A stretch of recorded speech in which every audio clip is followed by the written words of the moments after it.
तीर्थ नगरी ओंकारेश्वर में रहने वाले निखिल चौहान ने यूपीएससी परीक्षा में 900 रैंक लाकर तीर्थ नगरी का नाम रोशन किया है। प्रतिभा किसी की मोहताज नहीं होती। प्रतिभाओं को सही समय पर सही मंच और मार्गदर्शन मिले तो अपने गांव, शहर, प्रदेश का नाम गौरवान्वित करने में पीछे नहीं रहती। इन्हीं प्रतिभाओं में ज्योतिर्लिंग ओंकारेश्वर के निखिलेश चौहान ने उत्कृष्ट कार्य कर ओंकारेश्वर और माता पिता का नाम गौरवान्वित किया। संघ लोक सेवा आयोग की परीक्षा में 900वां रैंक लाने वाले निखिल चौहान को बधाई देने वालों का तांता लग गया। निखिल चौहान ने चर्चा में युवाओं को संदेश देते हुए कहा कि इच्छा शक्ति के साथ ईमानदारी से कार्य करने में सफलता मिलती है। मेरी सफलता के पीछे मेरे माता पिता और भगवान ओंकारेश्वर की कृपा है। संघ लोक सेवा आयोग ने सिविल सर्विसेज मुख्य परीक्षा 2023 का रिजल्ट घोषित किया, जिसमें निखिल ऋषि कुमार चौहान ने यूपीएससी की परीक्षा पास करके तीर्थ नगरी का नाम रोशन किया है। यूपीएससी में 900 रैंक लाकर आईआरएस अधिकारी बनने का सपना पूरा किया। निखिल पूर्व में भी यूपीएससी की परीक्षा में कुछ अंक से रह गए थे। वर्तमान में निखिल को परिवार, रिश्तेदारों, मित्रों द्वारा बधाई देने वालों का मजमा लगा है। परिवार में एकमात्र बालक जिसने यूपीएससी की परीक्षा पास की, परिवार और नगर वासियों ने निखिल चौहान के उज्जवल भविष्य की कामना की। निखिल चौहान ने चर्चा में कहा, मेरा सपना पूरा हुआ है। इसमें मेरे माता पिता, भगवान ओंकारेश्वर से प्रेरणा मिली है। गरीबों का कार्य ईमानदारी से करता रहूंगा। बताएं भाई साहब, अभी 2023 का जो यूपीएससी का रिजल्ट घोषित हुआ है, उसमें आपको 900वीं रैंक मिली है, तो आप किन्हें अपना प्रेरणा स्रोत मानते हैं? जी सर, सबसे पहले तो पेरेंट्स का आशीर्वाद रहा और काफ़ी सपोर्ट रहा। काफ़ी फेलियर्स रहे मेरे साथ में। पहले 4-5 सालों से मैं लगा हुआ था और मेहनत तो कर ही रहा था, लेकिन वही भगवान का आशीर्वाद था, भगवान ओंकारेश्वर की कृपा थी।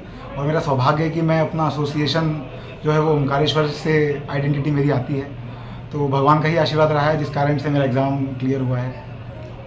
आपके परिवार में किसे मोटिवेशन के तौर पर आप मानते हैं कि जिनका बैक हैंड में सपोर्ट रहा है?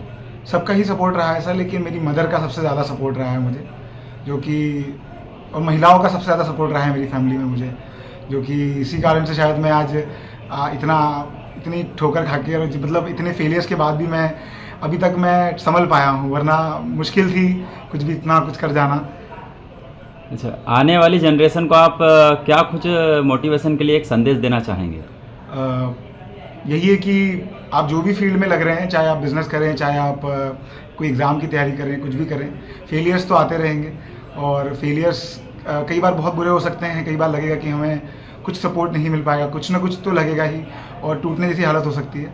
लेकिन अपना धैर्य बनाए रखें, पेशेंस के साथ में काम करें, परसिवरेंस के साथ में काम करें, और एक मोटिवेशन और एक गोल को लेकर के आगे चलें। कुछ और अपना माइंड डाइवर्ट ना करें, तो चीज़ें कई बार होता है, समय साथ नहीं होता है, समय फिर कभी साथ आएगा ही आएगा, तो चीज़ें बेटर हो जाती हैं और कभी ना कभी तो आपको सफलता मिलेगी ही सर। इस तैयारी को लेकर आपने अपने आप को किस सांचे में ढाल कर रखा था इतने दिनों से, कि कितने समय आपकी तैयारी?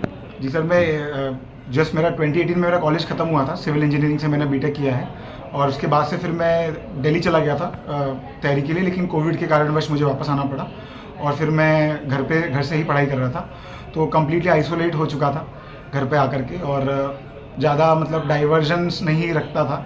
तो कोशिश पूरी यही होती थी, वैसे ह्यूमन नेचर है कि डिस्ट्रैक्शंस तो आते ही हैं, लेकिन कोशिश पूरी होती थी कि एक तरीके से एक डायरेक्शन में काम करता रहूं बिना किसी चीज़ों को सोचते हुए। तो आइसोलेशन सबसे बड़ा मेरा एक सपोर्ट सिस्टम रहा है। जी। आपका परिचय?